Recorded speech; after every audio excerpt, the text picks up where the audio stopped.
उसने अपने चेले को एक विद्या सिखा दी, भूत विद्या, और उससे ये कहा कि मेरी अब्सेंस में इस विद्या को तू प्रयोग मत करना।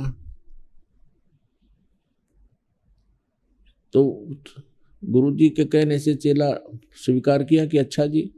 गुरुजी चले गए कहीं किसी काम, बस एक दिन बाहर, तो चेला अकेला, उसने सोची आज जो विद्या प्रयोग करके देख लिया, गुरुजी ने जो शिक्षा बताई है वो कितनी सफल है मेरी।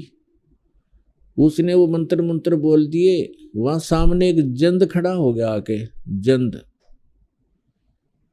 और उसने कहा कि बोल भाई, बोलो महाराज जी क्या आज्ञा है। मैं हूं जंद और मेरे गुण सुन ले पहले तो। मेरे को यदि आप काम बताए रखोगे तो काम करता रहूंगा, और यदि मुझे कोई कार्य नहीं बताया तो मैं तेरी गर्दन दबाऊंगा, फिर और काम मैंने कुछ नहीं, तेरे को मारूंगा। अब वो चेला डर गया, वो तो बहुत चिंतित हुआ। उसने एक दो काम बताया कि चल आटा मांग लिया, वो तो 2 मिनट में थैली भरवा लिया, दौड़ी आटे की रख दिया। फिर क्या, आग बना दे, आग बना दी, पानी भर लिया 2 सेकंड में, बोल।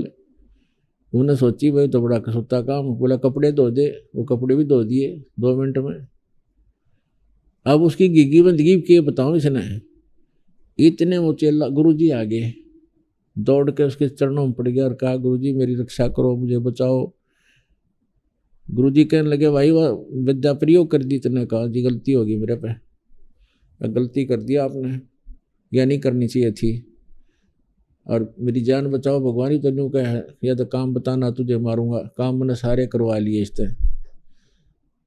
तब गुरुजी बोला इसको ये कहते हैं कि एक बांस लावा लंबा 30-40 फुट का। उसने कह दिया जा बांस लायक, और ले आया 1 मिनट में ला दे रख ले बोल। तब गुरुजी ने कहा कि इसको कह दे जमीन में गाड़ दे आधा, ये 2-3 फुट, 2-3 फुट जमीन में गाड़ दिया, सीधा खड़ा कर दिया। और कह दिया अब इसको कह दे कि इस पर चढ़े और उतरे, चढ़ता रहे उतरता रहे, मैंने जरूरत होगी तो तेने बुला लूंगा, इस काम लगा रहे। तो जंद को काम लगा दिया, उस बांस पर चढ़े जा उतरे जा।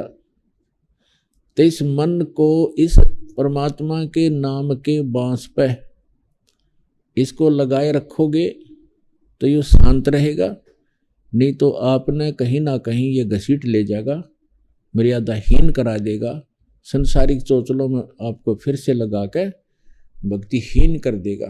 परमात्मा ने इसके विषय में बताया कि भक्ति में लगाए रखो, तब ये आपको सफलता भी दिलवाएगा, क्योंकि मन की बहुत बड़ी स्पीड है। जब तक ये उल्टे कामों में लग रहा है तो उधर भी ये खूब स्पीड खींच देता है, जैसे कोई शराब पिया करता, खूब डूंडा ठा रखा था शराब पीने का, बदनाम हो रहे थे। अरे वही पुण्यात्मा ज्ञान हुआ, शराब छोड़ दी, अब राम नाम में डूंडा ठा देंगे, स्पीड तो उनकी वही है। अब जैसे कई डाकू का प्रमाण मिला है, पहले डाकू थे, तेल का मचा रखा था, उससे पूरी पुलिस स्पीड तो कर रहे थे उस काम ने, तभी तो प्रसिद्ध हो गए। और जिस समय उनको ये तत्व ज्ञान हुआ, भक्ति मिली, तो उन्होंने भक्ति में भी स्पीडा खींच दी और मैं ऋषि को आगे। तो इसी प्रकार इस मन से ही हमें परमात्मा प्राप्ति होगी, इस मन का सहयोग लेना पड़ेगा, इसको ज्ञान से, भक्ति से, सिमरन से अनुकूल रखना पड़ेगा। तो ये इन्हीं क्रियाओं से जो आपको दी गई है, इनसे आपके अनुकूल रहेगा। फिर ये बकवाद सोचेगा जरूर, लेकिन कर नहीं पाएगा, इस ज्ञान से इसको इतना